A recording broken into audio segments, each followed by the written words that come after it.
Renuka sugar के chairperson mister Atul Chaturvedi हमारे साथ जुड़ रहे हैं, उनसे करते बातचीत। अतुल जी बहुत बहुत शुक्रिया, थैंक यू वेरी मच समय देने के लिए। अच्छा लग रहा है सर आपसे बातचीत करके। चुनावों के एग्जिट पोल भी सर सामने आ गए, इस पे तो मैं आपसे बाद में सवाल पूछूंगा, लेकिन पहले ये पता करना चाहता हूँ आपसे कि सर 13% है जितना मेरे पास जानकारी है आपके टोटल प्रोडक्ट मिक्स की, जो भी आप प्रोडक्ट बनाते हैं उसमें एथेनॉल है।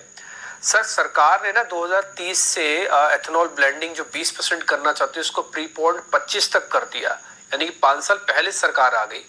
सर आपका एथेनॉल जो 13% है ये बढ़ जाएगा, बढ़ाना चाहते हैं, सरकार का सपना हो जाएगा पूरा 20% ब्लेंडिंग का आपकी हेल्प से, क्योंकि ब्लेंडिंग तो आप ही बनाएंगे, एथेनॉल तो आप ही बनाएंगे। नहीं नहीं, आपका क्वेश्चन बहुत दुरुस्त है, पर एक चीज मैं थोड़ा क्लैरिफाई कर दूं। हाँ जी। जो रेणुका की अगर आप प्रोडक्ट पोर्टफोलियो देखिए तो about 50-60% of our turnover comes from refineries. तो अगर रिफाइनरीज के टर्नओवर को आप अलग कर दें और केवल रेणुका की जो मिलिंग सेक्टर है उसके टर्नओवर को देखें तो आज की तारीख में हम लोगों का एथेनॉल का कंट्रीब्यूशन टर्नओवर का रफली 45% हो गया है। बट वो आप चूंकि पूरी बैलेंस शीट को एज सच देखते हैं तो वो थोड़ा 15% के 17% के आसपास दिखाई देगा। बट अगर जो जहां से एथेनॉल बनता है वो सेक्टर को केवल लें तो it is almost something like 45%। और हम लोगों का वी आर क्वाइट गंग हो ऑन द एथेनॉल थ्रस्ट, और देयर इज नो रीजन कि एथेनॉल को हम लोग क्यों ना थ्रस्ट दें। और इस साल तो हम लोगों को इनफैक्ट अपना एथेनॉल का प्रोडक्शन जो हम लोगों की कैपेसिटी है about 720 KL per day, we are able to achieve something over and above 900 KL and government की डिमांड भी रोबस्ट है। तो मैं समझता हूँ आने वाले दिनों में जब हम लोगों की एक्सपेंडेड कैपेसिटी हो जाएगी तो भी देयर इज नो रीजन कि हम लोगों को डिमांड में कोई प्रॉब्लम आए। Ethanol is the way forward. अब जो आप देख ही रहे क्रूड के प्राइसेस वर्ल्ड वाइड क्या हो गए हैं, और इंडिया को भी जितना अपने इतने इलेक्शन वगैरह के कारण शायद दाम नहीं बढ़ाए, अब वो शायद वो बढ़े भी।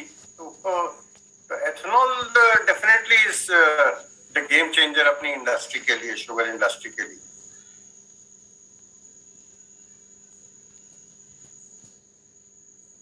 हम देख रहे हैं कि आप भी उस पर फोकस बढ़ा रहे हैं, कैपेसिटी एक्सपेंशन की भी योजना है आपकी। क्या कुछ प्लान्स हैं आपके अक्टूबर 2022 तक जो एक्सपेंशन योजना है, क्या वो ऑन ट्रैक है? और इसके बाद जो इंक्रीमेंटल एडिशन होंगे और प्रॉफिट के फ्रंट पर, मार्जिन के फ्रंट पर, वो किस तरह से दिखाई दे रहे हैं आपको? FY 23 के लिए भी आउटलुक अपना शेयर कीजिए। देखिए, हम लोगों का ये अंदाज है कि हम लोगों का जो करंट एक्सपेंशन है ये हम लोगों ने 1 महीने पहले स्टार्ट कर दिया था 720 को 400 KL PD करने के लिए। तो we are very much on track and जब नया सीजन चालू होगा अक्टूबर में, I think we will be starting with expanded capacity. तो उसकी तरफ हमको कोई भी अभी हिकअप नहीं दिखाई दे रहा है। और डेफिनेटली चूंकि आज की तारीख में, कल का मैं नहीं कह सकता, आज की तारीख में जो भी गवर्नमेंट का परचेस प्राइस है एथेनॉल का वो definitely is marginally better than sugar. तो इस सिनेरियो में मैं समझता हूँ कि एक्सपेंडेड कैपेसिटी अपनी प्रॉफिटेबिलिटी को भी इम्प्रूव करेगी आने वाले दिनों में। और रेणुका के लिए ये डेफिनेटली स्वीट स्पॉट है, क्योंकि रेणुका आज की तारीख में मैं समझता हूँ हिंदुस्तान की सबसे बड़ी एथेनॉल मैन्युफैक्चरिंग कंपनियों में से एक है, और हम लोगों का शुगर में ब्रांड भी है Madhur. So all these things should put Renuka in a sweet spot. और इसके अलावा मैं एक चीज और आपको शेयर करना चाहता हूँ जो हम लोगों की प्रॉफिटेबिलिटी को इम्प्रूव करेगी। वर्ल्ड में शुगर प्राइसेस नॉर्थवर्ड्स मूव कर रहे हैं। आप देख ही रहे होंगे कि शुगर के प्राइसेस इंटरनेशनली काफी फर्म हो गए हैं। इससे हम लोगों की जो रिफाइनरी है कांडला में वो it is contributing big time to India's exports. और इस बार मुझे कोई ताज्जुब नहीं होगा कि हिंदुस्तान का almost 20 to 25% exports Renuka sugar करे। We are on track, about 1.2 million ton के आसपास हम लोग का एक्सपोर्ट इस बार होना चाहिए। इंटरेस्टिंग, क्योंकि अतुल जी मैंने देख भी रहा था कि करीब 64% तो आप अभी एक्सपोर्ट ही कर रहे हैं FY21 के अंदर, जो मैंने आंकड़े देखे हैं। सर एक और चीज बताइए, ये इंटरनेशनल मार्केट्स में शुगर के प्राइस इस तरह से अपलिफ्ट रह सकते हैं? क्योंकि है तो ये सीजनल ना, अगर कहीं भी ब्राजील के अंदर कुछ हो जाए या फिर कहीं और किसी कंट्री के अंदर हो जाए, और चैलेंजेस भी होते हैं, कंपटीशन भी है, तो मेरे को थोड़ा इंटरनेशनल सिनेरियो का, मार्केट का बताइए, रेट का, कि ये फर्म रह सकते हैं। और एक दूसरी चीज मेरे को पता करनी थी, जैसे एग्जिट पोल आए हैं, लग रहा है उससे कि सेम सरकार रिपीट करेगी, तो कोई पॉलिसी फ्रेमवर्क चेंज होगा या फिर जैसा चल रहा था वैसे ही चलेगा, सरकार ज्यादा दखल अंदाजी नहीं करेगी? क्योंकि इस सरकार ने कहा है कि हम ज्यादा दखल अंदाजी नहीं करेंगे, आपको करना है ठीक है, हमने पॉलिसी मैं आपको पहले आपको इंटरनेशनल सिनेरियो समझा देता हूँ। देखिए ब्राजील के अंदर जो शुगर केन की क्रॉप है इस बार वो थोड़ी अफेक्ट हुई थी, पर उसके बावजूद भी ब्राजील वी आर एक्सपेक्टिंग कि 32 मिलियन टन के आसपास शुगर पैदा करेगा।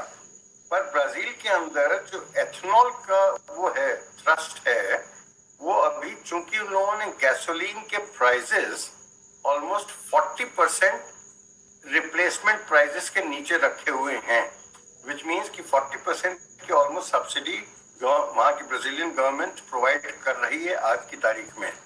तो ये सस्टेन करना थोड़ा मुश्किल है, और जो चांसेस दिखाई दे रहे हैं कि वो सूनर और लेटर वो 15-20% प्राइसेस को उनको बढ़ाना पड़ेगा। जैसा कि अपने लोग हिंदुस्तान में भी बातें कर रहे हैं कि प्राइसेस अपने पेट्रोलियम प्राइसेस बढ़ सकते हैं, तो ब्राजील में भी वही सिनेरियो है।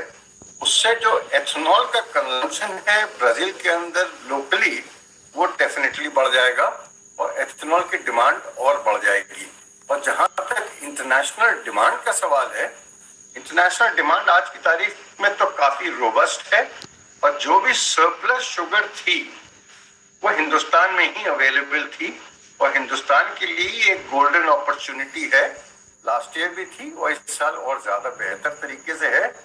आज की तारीख में इंडिया प्रोबेबली वर्ल्ड के लिए one of the most competitive source है शुगर के लिए। तो इससे आप देखें कि अपने यहाँ के एक्सपोर्ट्स काफी रोबस्ट चल रहे हैं। इनफैक्ट अगर आप देखें तो फरवरी मंथ तक का तो almost something like 4.2 million ton का एक्सपोर्ट हुआ था, और मार्च एंडिंग हम लोग एक्सपेक्ट कर रहे हैं कि 5 मिलियन के ऊपर हो जाएगा। और अगर फुल शुगर सीजन की बात करें तो मुझे कोई ताजुब नहीं होगा कि अगर हिंदुस्तान 7.5 मिलियन टन के आसपास एक्सपोर्ट कर दे, which may be all time record Hindustan के कंटेक्स्ट में। तो हिंदुस्तान के लिए ये स्वीट स्पॉट है, और इससे क्या होगा कि जो अपनी जो सरप्लस शुगर कैरी कर रहे थे उसको एक एग्जिट रूट मिल गया, और प्रॉफिटेबली एग्जिट रूट मिल गया। मैं समझता हूँ ये शुगर सेक्टर तो जो री-रेट हो रहा है आज की तारीख में वो गलत नहीं री-रेट हो रहा है, और इन सबके लिए मैं समझता हूँ एथनॉल गेम चेंजर रहा है, क्योंकि इस मर्तबा आप देखें almost something like 3.5 million ton sugar ethanol में डाइवर्ट होगी, ऐसा हम लोगों का अंदाज है। और इसके बावजूद भी हिंदुस्तान का जो शुगर प्रोडक्शन है वो भी बढ़ेगा। वो अपने लोग ताज्जुब नहीं होगा 33.5 मिलियन टन के आसपास शुगर का प्रोडक्शन हो जाए इस साल, in spite of the fact कि शुगर इनटू एथनॉल का डाइवर्जन भी ज्यादा हुआ है। मैं जैसे आपको पिछली मरतबा भी बोला था, शुगर को शुगर सेक्टर ना बोल के बेहतर होगा कि अगर उसको अपने लोग एनर्जी सेक्टर बोले। और जहां तक पॉलिसीज का सवाल है, हाँ, मैं नहीं समझता कि जो एग्जिट पोल कह रहे हैं, उसके ऊपर तो मैं नहीं कमेंट करना चाहूंगा, तो मैं नहीं समझता कि पॉलिसी में कोई चेंजेस एक्सपेक्टेड है। ठीक है, प्राइम मिनिस्टर साहब is already committed for carbon neutrality by 2070, और एथनॉल का थ्रस्ट गवर्नमेंट ऑफ इंडिया की तरफ से फुल फ्लेज्ड है। ठीक है सर, अच्छा लगा सर आपसे आज पीएम लेवल पे। जी अतुल जी, अच्छा लगा आपसे बातचीत करके, आज मजा आया फिर से। और मैं बोलूंगा जो आप कह रहे थे ना एक्सपोर्ट्स की बात, तो एक शुगर वाली मैनेजमेंट को बोलता हूँ कि आपके मुंह में घी शक्कर। तो बहुत बहुत शुक्रिया sir, thank you very much आज समय देने के लिए ईटीनॉ देश के लिए। बहुत बहुत शुक्रिया सर। आपके मुंह में भी घी शक्कर। ठीक है सर, और वो भी मधुर वाली। थैंक यू जी, थैंक यू। ठीक है सर।